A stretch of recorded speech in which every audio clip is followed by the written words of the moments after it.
is a vast place.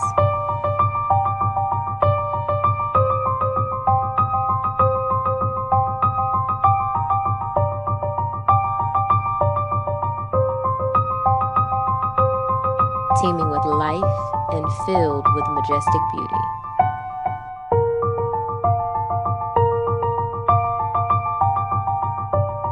Our world supports vast ecosystems that represent a perfect balance.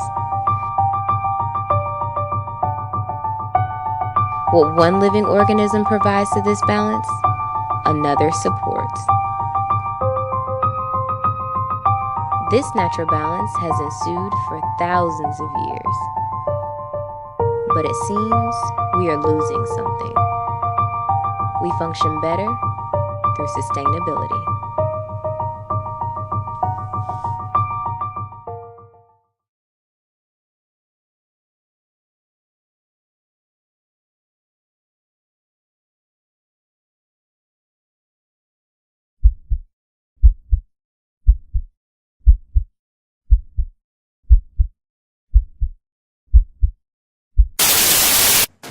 It's expected veterans to fight on the battlefield, but it's not expected for them to fight finding a place to live.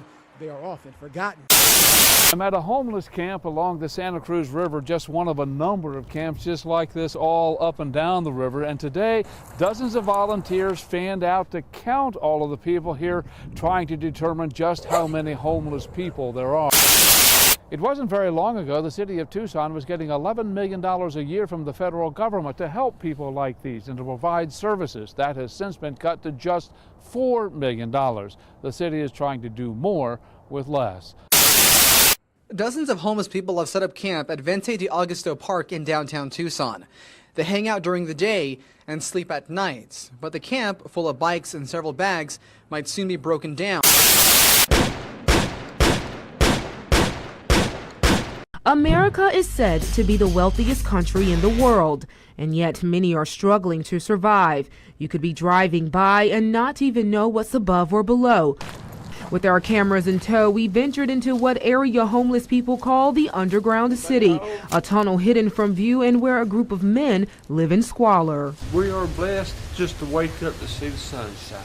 Old sofas, trash, mattresses, and clothes cover the ground. This is where Big James and several others call home. It does get cold down here. Coming off that river right there, especially when the wind's blowing. That's why I got my jacket on right now. Big James has been living down here for over 3 months. When I couldn't get no more work, I had to come down here. Somebody told me about this spot down here, saying, hey, there's a bed that you can go sleep on. He says he lost his job working in construction because of a medical condition. I got a seizure disorder. I had seizures. Now he says he does whatever it takes to survive. Local officials say it's hard to get an accurate head count of those living on the streets. They estimate it's around 200 people considered in what they call chronically homeless. I think the big issue is the lack of affordable housing. There's nowhere in the 50 states that you can work a full-time minimum wage job and afford fair market rent. So you can be a really hardworking person and just not have enough income to pay your bills on a regular basis. Homelessness can happen to anybody. I think more often poverty is the best indicator of homelessness if you live close to the edge. Well, first, I lost my job.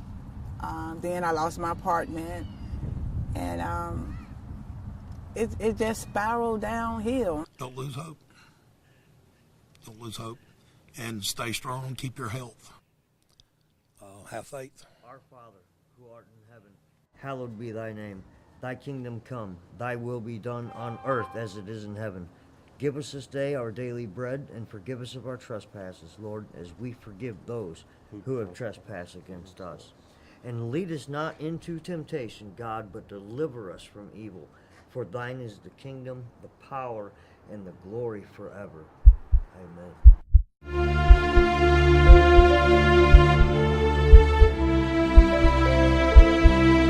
Poverty and hunger stretch across America, but here there is hope.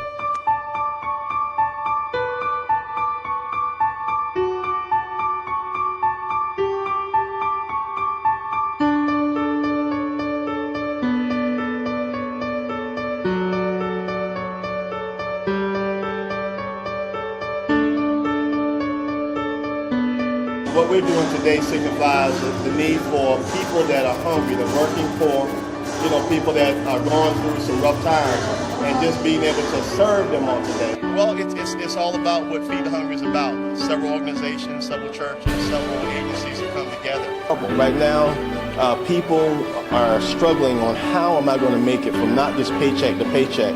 What if I don't have a paycheck? People are struggling when you have a 65-year-old lady that's a grandmother calling, crying, saying, how am I going to make it? I don't have any other income but this fixed income that they've cut down to over $300. So how am I going to make it over $300 a month? That's why we're going into those areas. People want to give back. You know, we call it a day on instead of a day off. But it's always going to be a day on when you have people that are homeless. You know, people are desolate. And, you know, over 4 years later since the recession, it seems that we're going back into a depression. And we want to lift them up, give them a helping hand. We tell people all the time that it could be a lot worse. And for us to move ourselves out of the way and serve someone else, that's the greatest gift that we can give during this season. Governor, mayor, state legislator out there, if you want to take the initiative to raise your minimum wage laws to help more hardworking Americans make ends meet, then I'm going to be right there at your side. In the coming weeks, I will issue an executive order requiring federal contractors to pay their federally funded employees a fair wage of at least $10.10 an hour, because if you cook our troops' meals or wash their dishes, you should not have to live in poverty. We definitely have individuals that are a paycheck away from being homeless. We have individuals that are sleeping on the bridges in Savannah. Okay, I need to see everybody right here. As students prepare for another day of culinary arts in the Woodville Tompkins kitchen, for the brownies and 3 sheet pans for the... they first have to get ready mentally. We have to make sure our mindset is right. You can't be tired, can't be lazy. You have to be ready to work and have a lot of teamwork. That's because the meal they're cooking up now will be donated to the Savannah Feed the Hungry program to help nearly 8,000 people in need. An assignment this big is far from easy. It's not just a matter of taking the turkeys and putting them in the oven. The turkeys have to be unwrapped, they have to be washed, they have to be seasoned, they have to be put in the pans. There's 2 crates of green beans right there. That's probably going to take at least half an hour, 45 minutes, even with 5 or 6 students working on it. I think I got the hang of this. The level of dedication is amazing. They've only been working for 30 minutes, and as you can see, they're not even halfway done. We needed some real help in preparing the food for over 8,000 people. They have really come to our rescue. These future chefs are really excited about being able to help out their community in such a big way. There's a lot of unfortunate families out there who don't have it and who are homeless. So just to know that I can do something to help them out makes me feel good.